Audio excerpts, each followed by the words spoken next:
Opa, e aí pessoal, tudo bem? Aqui Reginaldo Santos e hoje a gente vai começar uma série, que é essa série bem aqui, cadê? Eita, eu perdi aqui. Aqui ó, é a série Audiobooks, tá bom? Então para você que conhece aí o nosso canal, a gente tem já um conteúdo lá que fala de língua inglesa, como aprender inglês sozinho e tal.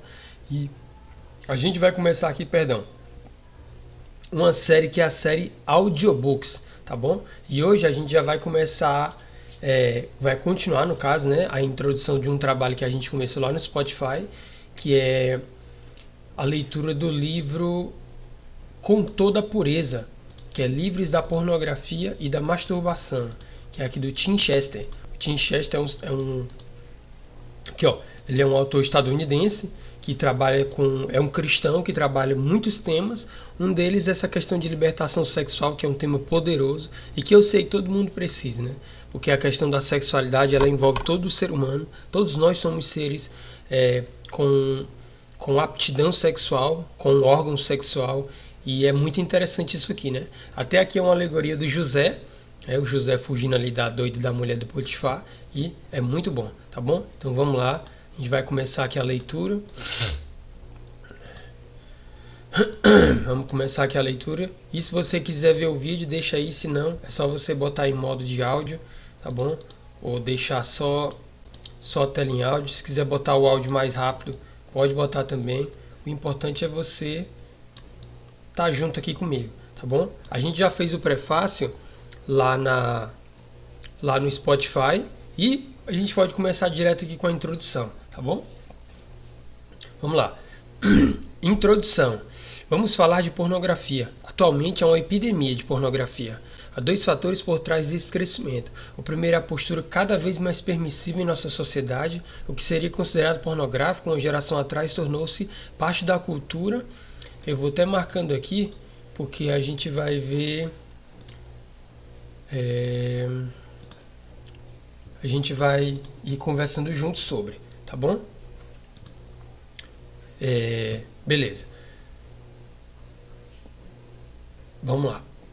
O que seria considerado pornográfico uma geração atrás tornou-se parte da cultura convencional. Mulheres em vários níveis de nudez ou sugerindo disponibilidade sexual comumente aparecem em videoclipes, programas de TV, filmes e propagandas. As jovens usam camisetas estampadas com as palavras estrela pornô ou gatinha sexy. O número de cenas de sexo na televisão norte-americana praticamente dobrou entre 1998 e 2005. Você pode comprar equipamentos de pole dancing para sua casa nos principais varejistas da internet. O pornô suave saiu das prateleiras restritas às revistas para homens.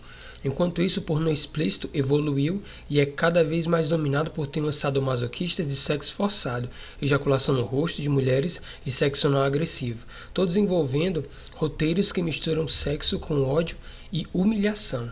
Pamela Paul fala sobre a cultura pornificada. Eu abro um parênteses aqui, pessoal, para dizer aqui, ó, é um conteúdo forte, tá bom? Conteúdo que é abordado aqui. A gente pede a graça de Deus para poder falar, né? Para poder não viver isso aqui, para poder ser luz sobre isso aqui. Mas é um conteúdo forte, tá bom? Então eu já vou dizendo para você que escuta esse audiobook. É um audiobook que, com a graça de Deus, vai ajudar você sim contra o vício de pornografia, de masturbação.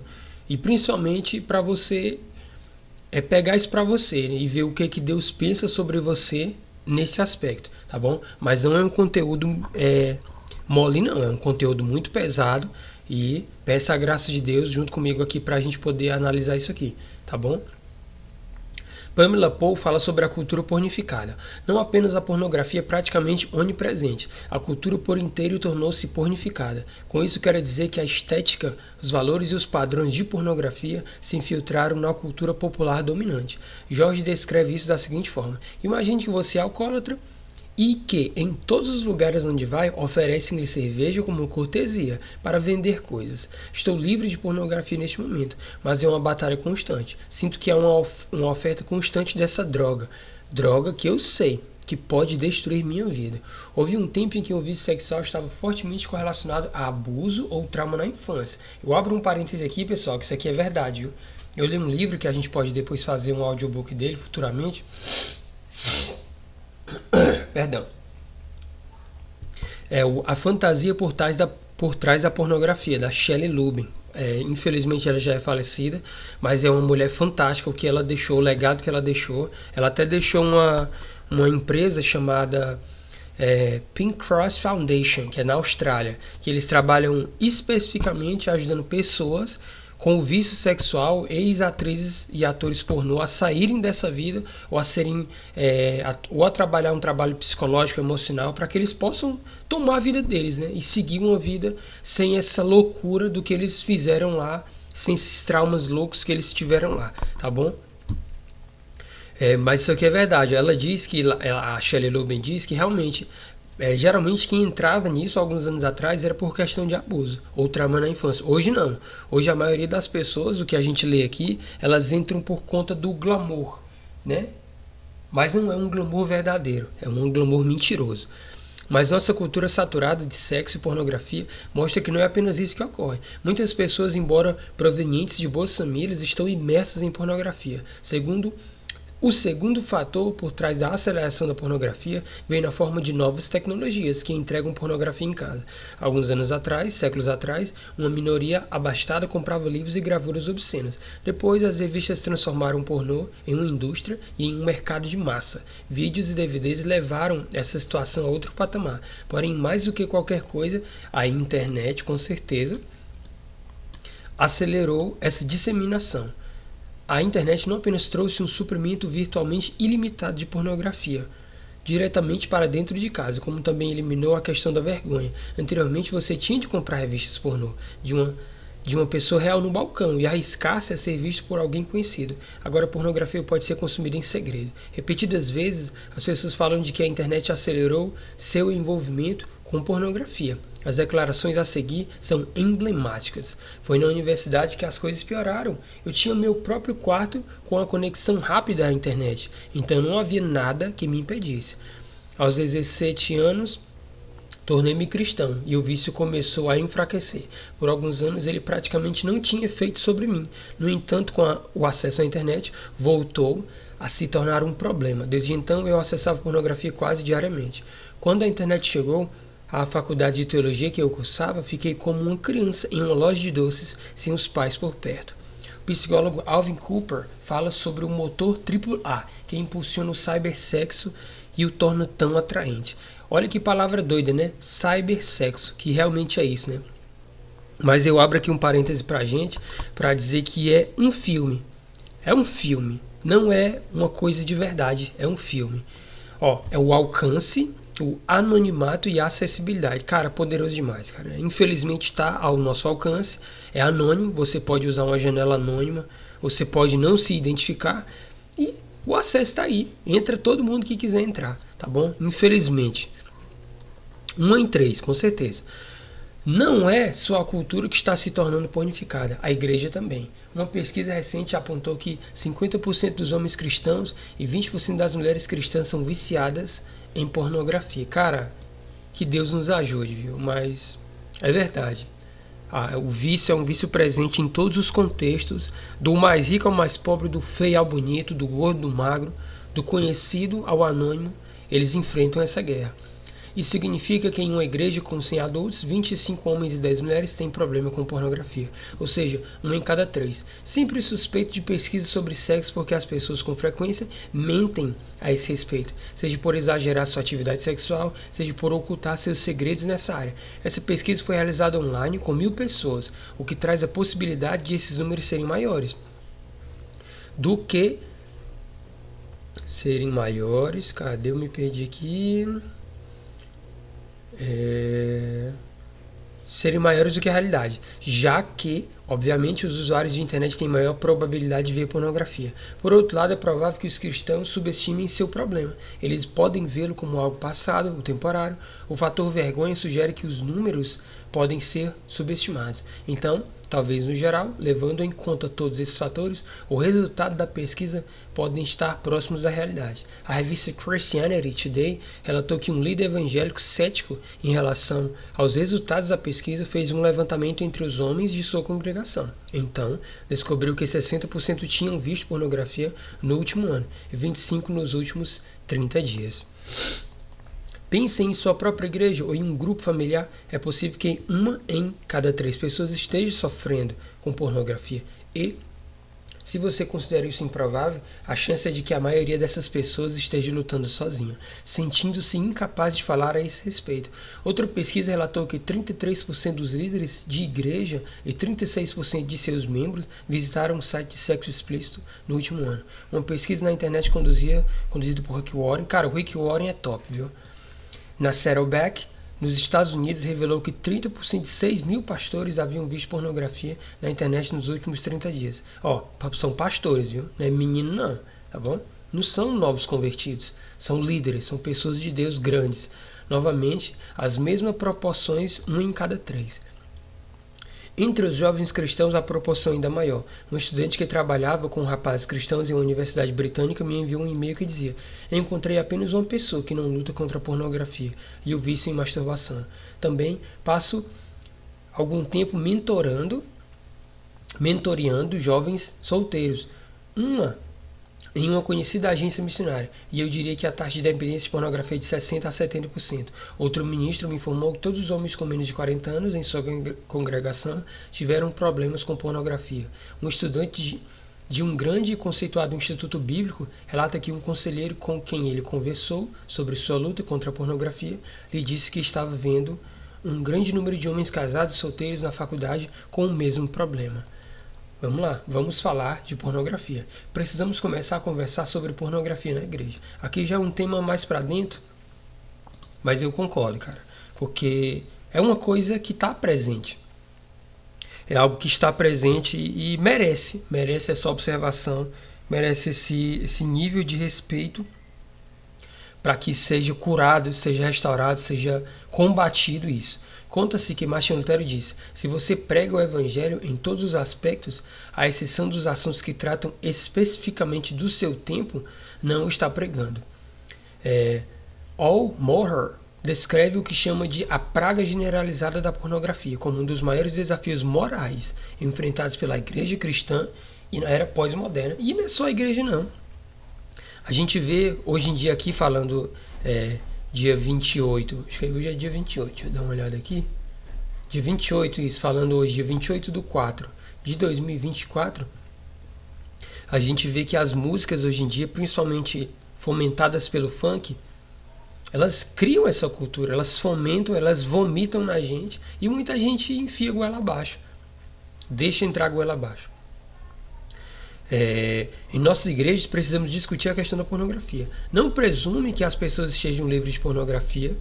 Não presuma até se manifestarem a esse respeito.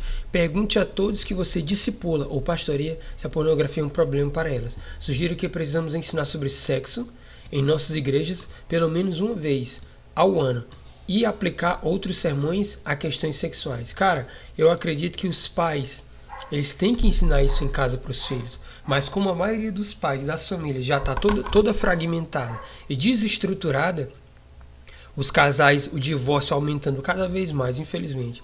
E os virando mãe solteiro, o pai virando pai solteiro, as crianças ali jogadas, alguns são jogados para parente cuidar. Quem é que vai conversar sobre isso com os caras? Se nem a família, se nem a própria família está bem nesse assunto, como é que os jovens, as crianças vão ser educadas com isso para que elas tenham uma vida futuramente, uma vida sexual saudável dentro do contexto do casamento, ali abençoado por Deus, que é uma coisa que nós cristãos acreditamos, que todas as áreas da nossa vida devem ser trazidas à luz da palavra, sobre o que a palavra diz. Como é que eles vão vencer isso aí, se nem as famílias têm aquilo para oferecer? É um negócio pesado. E precisamos fazer isso sem muita timidez. Não basta falar sobre manter a pureza sexual. Muitas pessoas não sabem o que isso envolve. Jesus e João demandaram arrependimentos específicos das pessoas. Ao Lucas 3:10, ao 14, 18:22. Temos uma geração de jovens para quem o chamado ao arrependimento deve incluir o abandono. O abandono.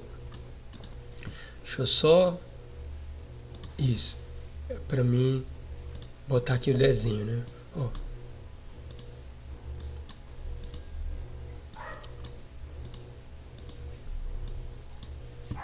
O mouse não tá pegando.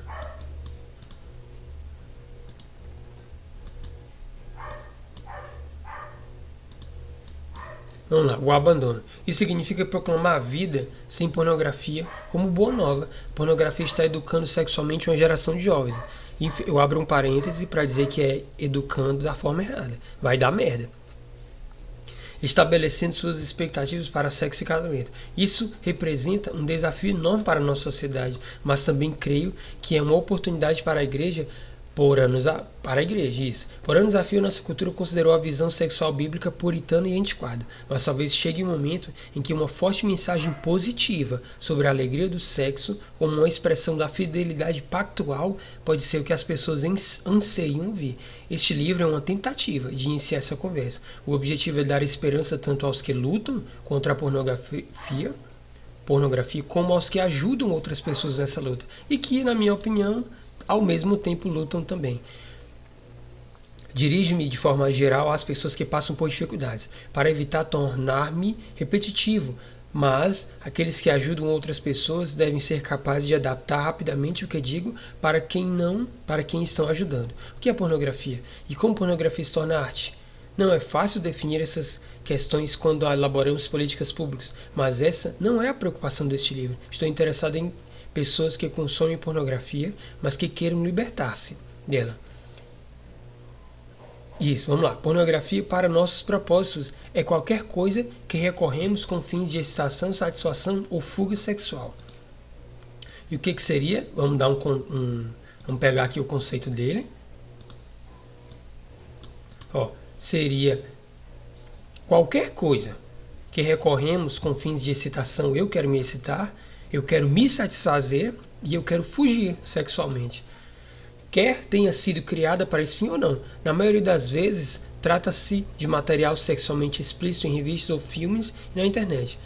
Mas também pode envolver olhar anúncios ou catálogos para estimular sua lascívia, despir pessoas com os olhos ou fantasiar sobre o sexo com alguém que não é seu cônjuge. Alguém que não é seu cônjuge. Então aqui a gente já vê que a gente vai trabalhar essa visão bem aqui, de que o sexo é para quem é casado e que é uma coisa pactual entre os dois. Deixa eu só botar aqui o meu mouse de novo, que ele não está funcionando. Certo. Vamos lá. Entre os dois. Não nos preocupamos com a intenção da pessoa que criou a imagem, a narrativa ou visual. Estamos preocupados com o propósito de você usar essa imagem. Tomaremos como ponto de partida as seguintes palavras de Jesus. Ouviste o que foi dito, não adulterarás. Eu, porém, vos digo que qualquer que olhar para uma mulher com intenção impura, no coração já adulterou com ela. Com certeza, né, cara? É o famoso primeiro olhar fora do controle. Segundo olhar. O primeiro olhar é normal da vida. O segundo, já com má intenção, não. Mateus 5, 27 e 28. A maior parte de meus exemplos diz respeito a homens. Não tenho o hábito de conversar com mulheres sobre sua sexualidade, exceto quando estão acompanhadas de seus maridos no contexto do matrimônio. Mas as mulheres também sofrem. 28% das pessoas que visitam o site de pornografia são mulheres. Como já observamos, uma pesquisa constatou que 20% das mulheres cristãs têm problemas com isso. Em geral, o consumo de pornografia com mulheres é diferente do uso pelos homens. Menos orientado visualmente, com preferência por ficção erótica ou sessões eróticas em romances.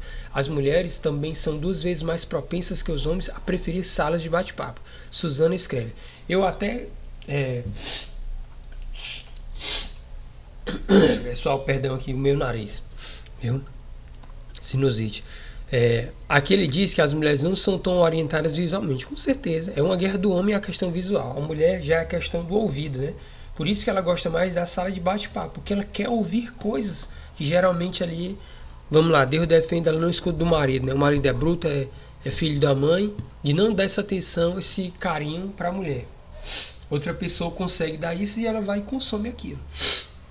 Infelizmente, eu realmente gostaria que se reconhecesse que isso pode ser um problema tanto para mulheres como para homens. Para mim, imagens pornográficas não são particularmente eróticas, mas a ficção erótica é muito poderosa. A masturbação feminina também é uma questão concreta, talvez em especial no caso de mulheres solteiras. E mais uma vez, algo que nunca ouvi sendo reconhecido. Sempre se supõe que essas questões sejam específicas de gênero, assim torna-se ainda mais difícil para as mulheres admitirem quando estão lutando nessas áreas.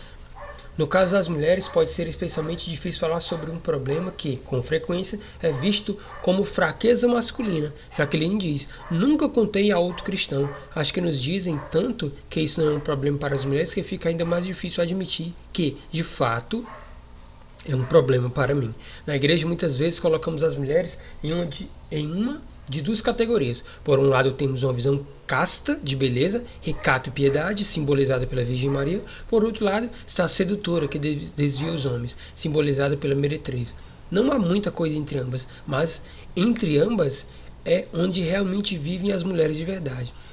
Ao pesquisar para este livro, fiz um questionário online anônimo em meu blog. Aí está aí o blog dele, né, do Tim. Muito obrigado a todos que participaram. Foram 108 respostas, metade do Reino Unido, um quarto dos Estados Unidos, um décimo da Austrália e o restante de outros 13 países em 6 continentes. Desses, 93 eram homens e 93% homens, 7% mulheres. Pouco menos da metade estava na casa dos 20 anos e um terço na casa dos 30 anos. A pesquisa destinou-se a cristãos, portanto 99% frequentavam a igreja e 57% ocupavam alguma posição de liderança na igreja. 2 terços eram casados, um terço deles solteiros, com 3 entrevistados viúvos ou divorciados. A maioria considera que consumir pornografia é pecado. A maioria reconhece. De todos os entrevistados, 30% não consumiam mais pornografia. 50% continuavam lutando contra ela e 20% não especificaram. A maioria das perguntas pedia respostas abertas por escrito. Incluí muitas dessas respostas ao longo do presente livro. Algumas vezes atribuí nome a aceitações, mas nenhum deles é real. Um aviso e uma garantia. Ler sobre pornografia é algo perigoso. Foi o que eu falei no começo. Eu reconheço isso. Não é fácil, não. Descrever a atividade sexual provoca pensamentos a esse respeito, que criam tentações. Sou grato àqueles que oraram por mim enquanto escrevi este livro, e oro para que os leitores também sejam protegidos da tentação ao lerem, com a graça de Deus. Com razão, Paulo diz: e não sejais cúmplices nas obras infrutíferas das trevas, antes, porém, reprovai-as, porque o que eles fazem em oculto, só referir é vergonha. Efésios 5, 11, 12.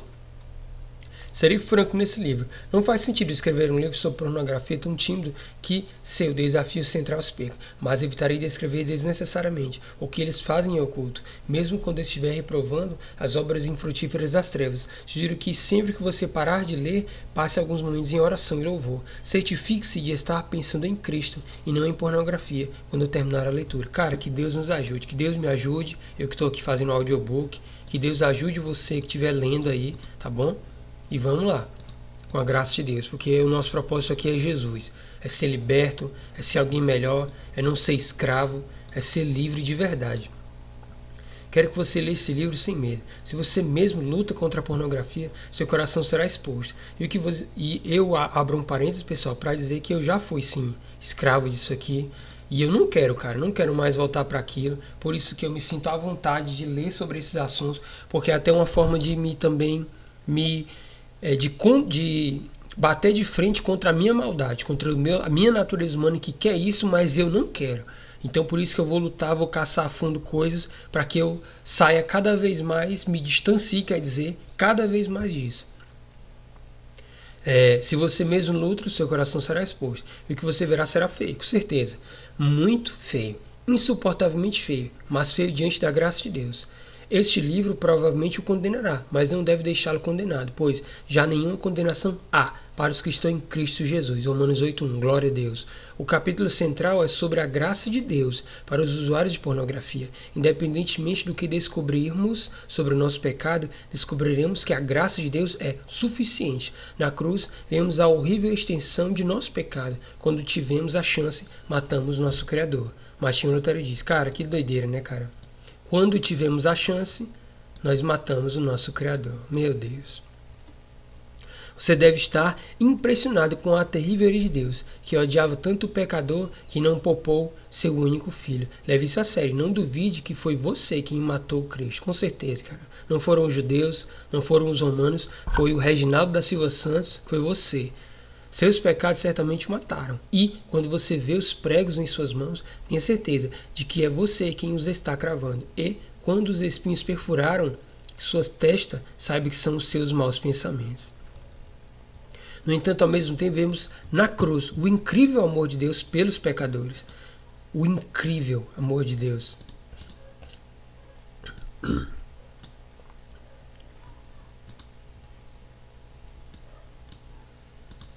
A visão que expõe nosso pecado é exatamente a mesma que revela a graça de Deus. O momento de desespero é o momento de esperança. Jesus clamou na cruz: está consumado. Está consumado. Não há mais nada a fazer, nada a pagar. A culpa de seu hábito pornográfico é cancelada se sua fé está em Cristo e em sua cruz. Nosso pecado é grande, mas a graça de Deus é sempre maior. Glória a Deus. Sobreveio a lei para que avultasse a ofensa, mas onde abundou o pecado, superabundou a graça, a fim de que, como o pecado reinou pela morte, assim também reinasse a graça pela justiça para a vida eterna, mediante Jesus Cristo, o nosso Senhor. Romanos 5, 20 a 21. Aqui são algumas referências que você pode ver com calma depois. E aí a gente já aborda aqui o capítulo 1, tá bom? A gente fica por aqui, vamos ficar só com a introdução. Cara, é muito pesado o tema, não é fácil. Que Deus nos ajude, mas é libertador. Eu creio que muitas pessoas precisam ouvir isso. É um tema que todo mundo precisa escutar, porque nós somos seres sexuais. E eu peço que Deus me abençoe, que Deus abençoe você, para que a gente possa fugir desse mal, vencer esse mal e ajudar pessoas a se libertarem desse mal também. Tá bom? Em nome de Jesus. Muito obrigado pela sua atenção. Se inscreve aí, comenta, compartilha e tamo junto. Valeu!